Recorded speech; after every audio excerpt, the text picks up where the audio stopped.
We learned today that actress Diane Keaton has died in California. She was 79 years old. Keaton's family made the announcement but did not specify a cause. As CBS's Ali Bauman reports, Keaton's self-deprecating grace. Yes, I'd have to go through all the many regrets in my life and the many, privacy issues, abortion issues, an enormous amount of pressure. At 89 years old, Woody Allen finally cracked open the silence, not with some polished statement or fancy public moment, but in private conversations that are mysteriously leaking out now. People close to the legendary filmmaker say he's been shaken to his core, looking completely blindsided by her passing. But here's what everyone keeps asking. Why would he be shocked when these two had over half a century of history? 56 years, 9 films, and memories stacked higher than any Hollywood archive. She wasn't just another actress in his catalog. She was his muse, the one who backed him when others dipped, the woman who somehow stayed in his orbit no matter how wild life got. And now, what Allen is whispering in the wake of her death is flipping the whole story upside down. This wasn't your regular Hollywood partnership. This was a bond woven with love, heartbreak, attachment, and obsession that never really loosened its grip. It was way too tangled to survive as a romance, but way too deep to ever fade out completely.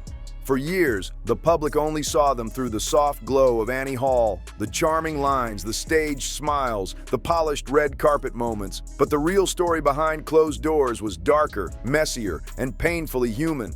We go back a long way, Diane and I, but from the minute I met her, she was a great inspiration to me. She's much of what I've accomplished. More raw than anything Woody ever dared to put on camera. She stood beside him when nearly everyone else walked away. She defended him even when it cost her opportunities and peace. And now, with him edging closer to 90 and staring down his own mortality, Allen is finally talking. He's speaking about her. The woman he says lifted him up, the love he couldn't keep, and the regrets that he admits still cling to him like shadows he can't outrun. Flashback to 1969. Woody Allen was casting for his Broadway play Play It Again, Sam. He'd seen dozens of actresses, talented, beautiful, and honestly, forgettable. Then she walked in.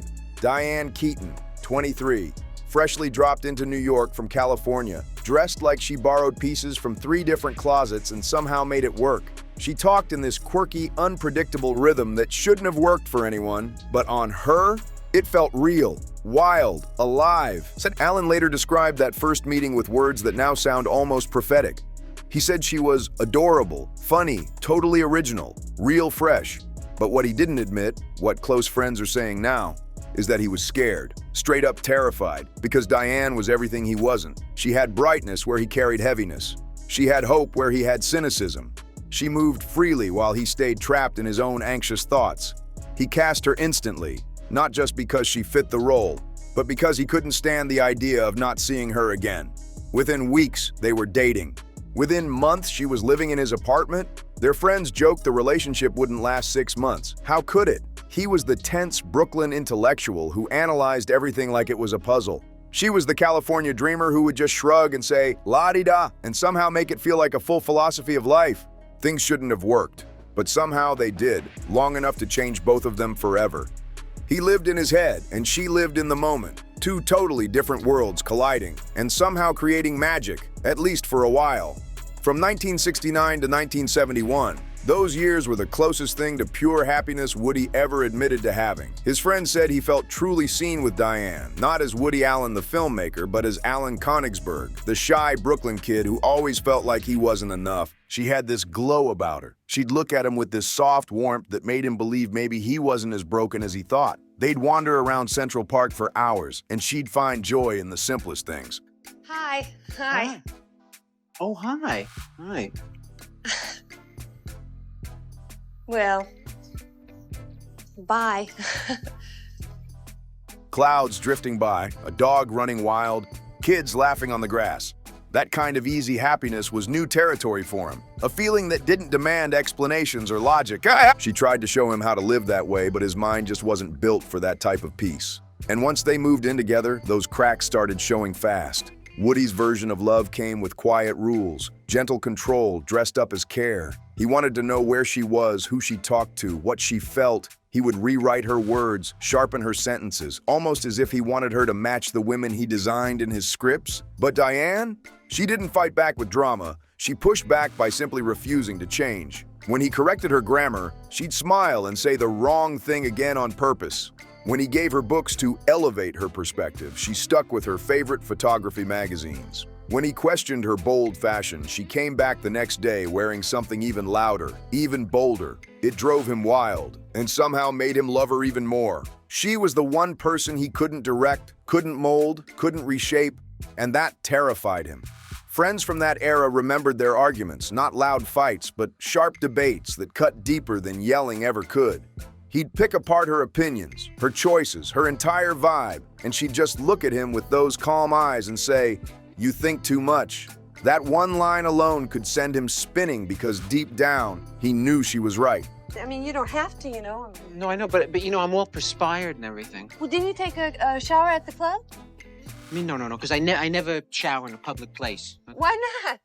Because I don't like to get naked in front of another man, The breaking point hit in 1971. Francis Ford Coppola was casting The Godfather, and through a few connections, Diane was invited to audition for Kay Corleone. At first, she almost skipped it, and that tiny hesitation would shift everything.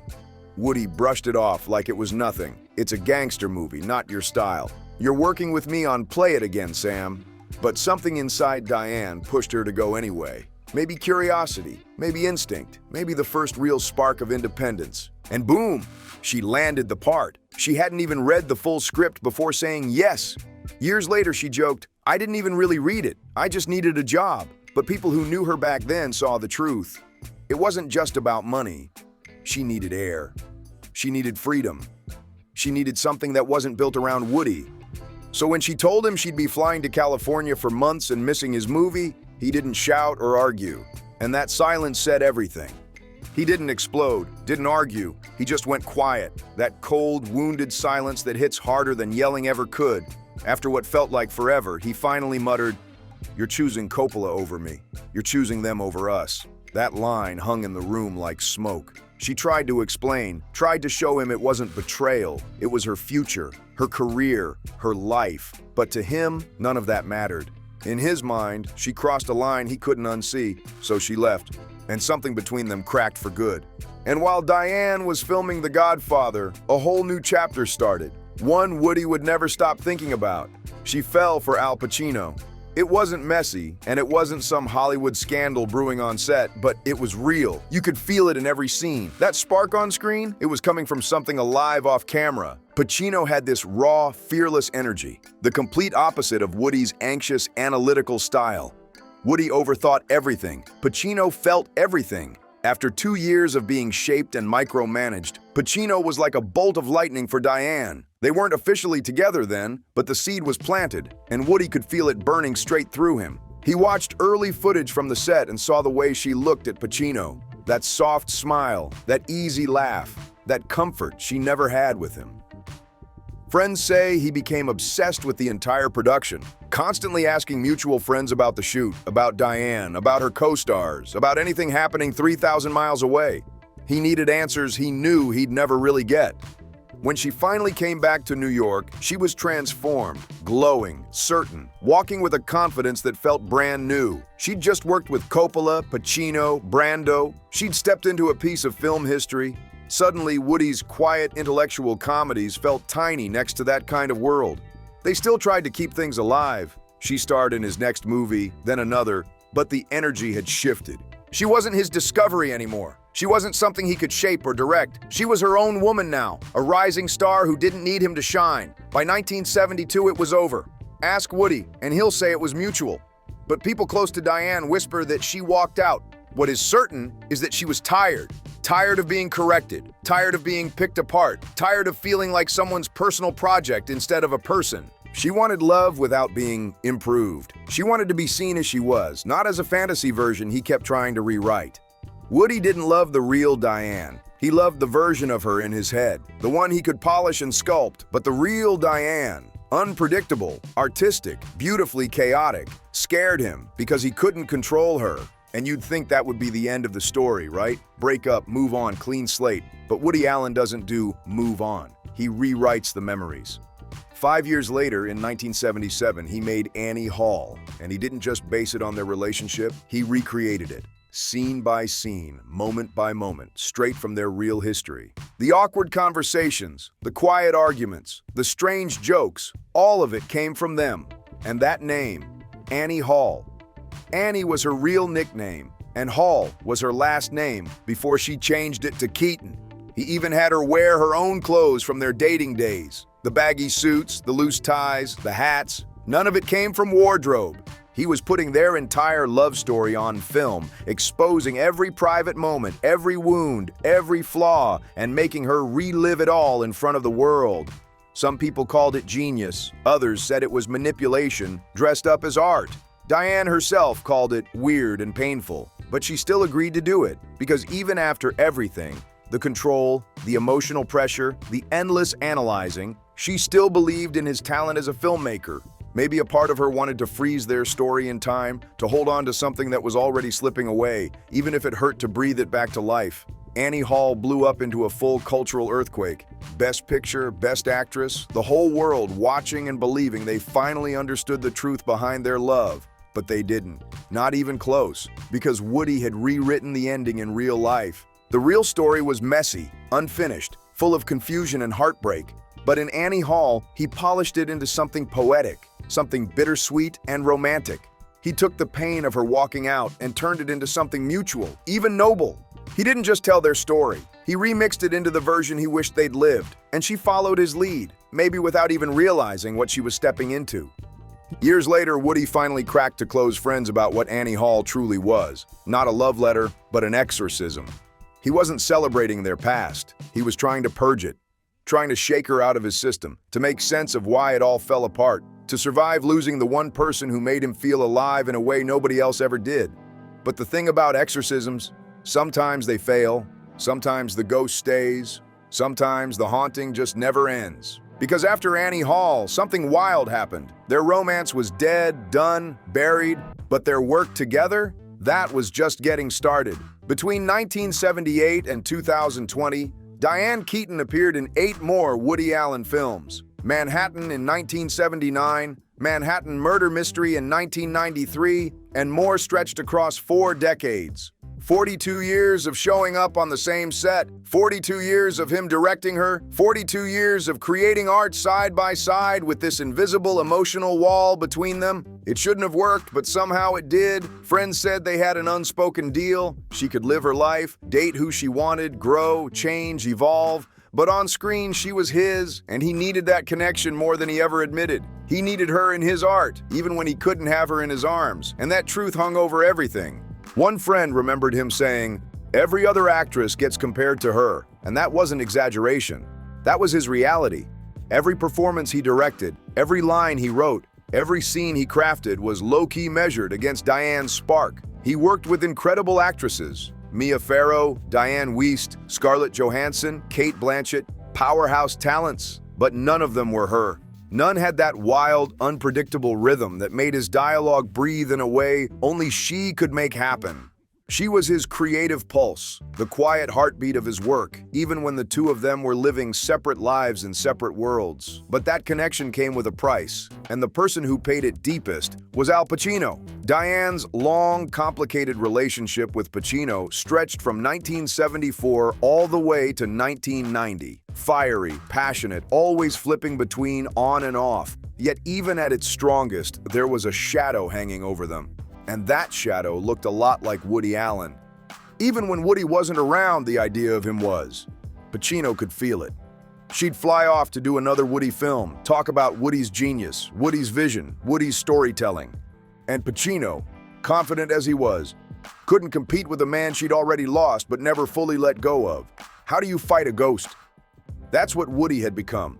Someone who didn't pose a romantic threat anymore, yet somehow still owned a quiet piece of her soul. Pacino wanted something real. Stability, marriage, a shared life, all of her attention. But she couldn't give that, not completely. She adored him, no question. She even said later, "I was mad for him," and she meant it. But some part of her heart, small but stubborn, was forever tied to Woody Allen. And nothing Pacino did could ever erase that.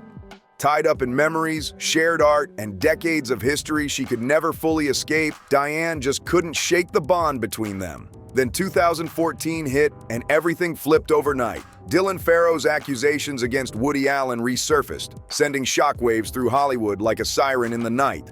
The claims were disturbing, and reactions came fast. Studios backed away, actors who once praised him quietly stepped aside, and award shows stopped saying his name out loud. By 2018, with the Me Too movement dominating the industry, Woody had become one of the most divisive figures in modern Hollywood. Almost everyone cut ties. Everyone except Diane Keaton.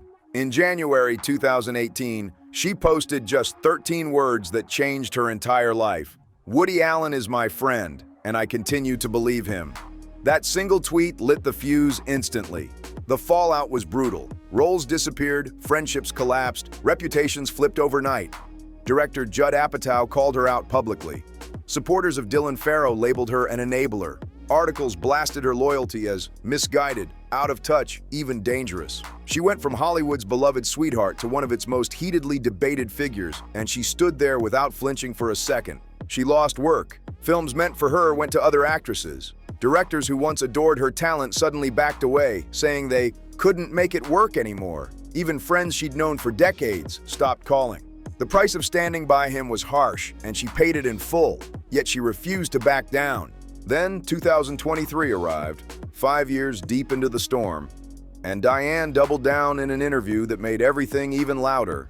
When asked if her career had been overshadowed by working with Woody, she said, "No, not at all. I'm proud. I'm proud beyond measure." Then came the line that set headlines on fire. She brushed off what she called survivor culture, saying it was a horrible shame and that you gotta get over it. The backlash came instantly and viciously. But once again, no apology, no retraction, no softening. She stood on her words like cement, and the question got louder. Why was she so fiercely loyal to a man she hadn't dated in over 50 years? Woody never begged for her support, never demanded loyalty, never asked her to speak up. She offered that protection freely and paid the price willingly. Because to her, it wasn't blind loyalty. It was conviction. After knowing him for half a lifetime, seeing him in moments of brilliance and moments of struggle, working beside him in chaos and calm, she looked at the accusations and didn't believe them. Not out of denial, but out of her own understanding of the man she knew. The one who shaped her career, her creativity, and maybe even a quiet corner of her heart. Maybe she was wrong. Maybe her loyalty cost her more than any one person should ever have to pay. But one thing is certain. It was real. It wasn't forced or naive. It was a choice, and she made it knowing exactly how heavy the fallout would be. And she carried it without blinking. By 2024, her health started fading fast. She kept everything locked down tight. No statements, no updates, not even to most of the friends she trusted. People who knew her said the signs were there if you paid attention. She'd lost weight, she looked fragile at her rare public appearances, and she quietly stepped away from several projects without offering a single explanation. But she never said she was sick, never warned anyone, never prepared the world or the people who loved her for what was coming next. Then came October 11th, 2025, early morning in Brentwood, when everything changed in a single moment. Emergency services were called to her home at 8:08 a.m. She was rushed to a nearby hospital, but within the hour, the world lost her.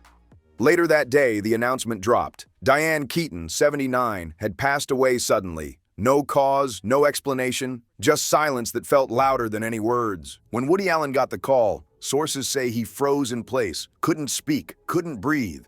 "I didn't even know she was sick," he reportedly whispered, stunned.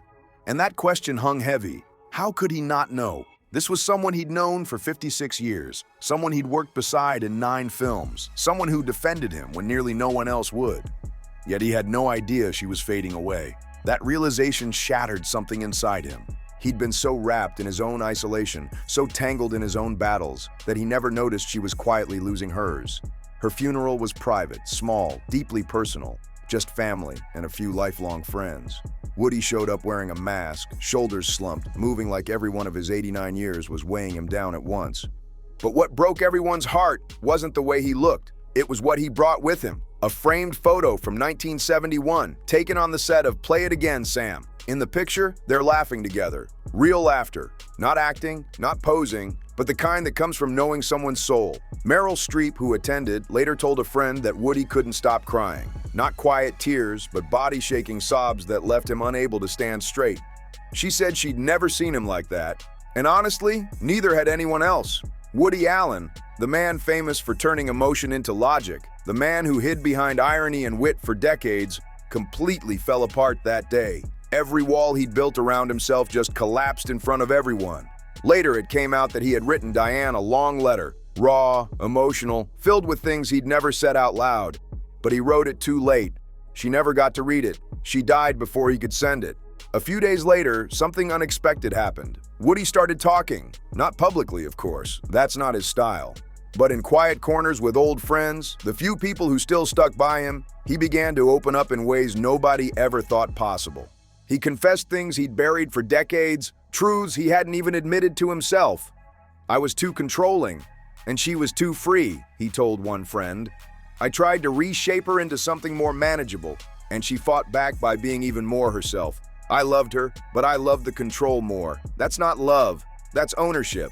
And then he added something that stopped everyone cold. "She was right to leave." When he talked about Annie Hall, his whole tone shifted. "I gave her the Oscar," he said quietly, "but she gave me everything else. The film, the career, the credibility, the soul of my work. Without her, I'm just another neurotic making comedies about neurotic people. With her, I created something real." When he brought up the other women in his life, he didn't shield anything. "I loved Mia differently. I loved Soon-Yi differently. But Diane, I loved her the most, honestly." He said she saw the real version of him, the insecure, overwhelmed version, and stayed until she simply couldn't anymore, because he made it impossible for her to stay. And that was the truth he couldn't outrun. His greatest regret, the thing that haunts him every day at 89, comes down to something painfully simple, and he finally said it out loud. "I should have just let her be." That's the line Woody keeps repeating to friends, like a broken record that cuts deeper each time. "I should have loved her the way she already was, not the way I wanted her to be. I should have been grateful for the miracle of her instead of trying to fix her." When people later asked him why Diane fought for him so fiercely during his darkest years, when the whole industry seemed ready to erase his name, his answer said everything.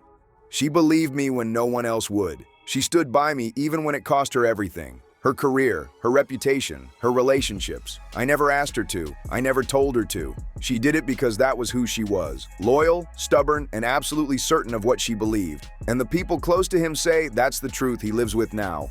That her loyalty was both his greatest gift and his greatest punishment. Because in the end, Woody Allen didn't just lose Diane Keaton. He lost the only person who ever truly saw him. "The world tried to change her in those last years," Woody said quietly. "They wanted her to denounce me, apologize, fall in line, and she said no." The same word she'd said to him countless times when he pushed too hard. That was Diane Keaton's entire spirit summed up in one tiny word: no. But there's one revelation that still destroys him: their last conversation. It happened just a few months before she died. They spoke on the phone, something they did now and then, casual, polite, almost emotionless. But this time, she was the one who called. Her voice was soft, slower, fragile, and she told him something that burned itself into his memory forever. "I don't regret any of it," she said. "The relationship, the films, defending you, none of it. I was who I was and you were who you were, and it was what it was." Classic Diane. Simple, direct, not overthinking a thing, just accepting life exactly as it had unfolded. Now, at 89, when people ask Woody Allen what he wants the world to know about her, he never hesitates. "She was right about everything," he says. "About me, about life, about not overanalyzing. Annie Hall wasn't the truth of their relationship. It was his fantasy version. She was better than any character I ever wrote," he admits. Then he pauses and adds softly, "She saved me far more than I ever saved her. 56 years, 9 films, 1 impossible love. That's the real story of Woody Allen and Diane Keaton. Not some polished Hollywood romance, not just a friendship, but something deeper, stranger, and more real than either could ever define. She was his muse, his conscience, his fiercest defender, and yes, the one who got away. And he was her mentor, her tormentor, the man she never fully escaped even after she left. The irony hits hard. Diane Keaton, a woman who dated some of Hollywood's most iconic men and could have had almost anyone, never married. And the longest, most loyal bond of her life was with a man who couldn't hold on to her. And Woody Allen, known for jumping from one phase to another, for chasing youth, for ducking consequences, never got over the California girl with the crooked smile and the fearless laugh. What they had didn't fit into any neat category. Too tangled to be romance, too intimate to be simple friendship, too unresolved to live in the past, and too painful to exist in the present. It lived in its own universe, a bond only the two of them ever truly understood. Now he's 89, sitting alone among old memories and even older regrets, knowing he can never tell her everything he finally understands. She's gone, and with her goes the last doorway into a version of himself he barely recognizes anymore. That young director who thought love was control, who believed passion could be directed like a movie scene, who confused care with ownership. Diane Keaton's legacy isn't just the films, the iconic clothes, the Oscar, or her legendary charm. Her real legacy is this: she defined Woody Allen on screen and off. She gave his work its pulse, its humanity, its heart. She stood by him when standing by him meant standing entirely alone. And maybe that's the truth people avoid. She saw him clearly, every flaw, every weakness, every messy, selfish impulse.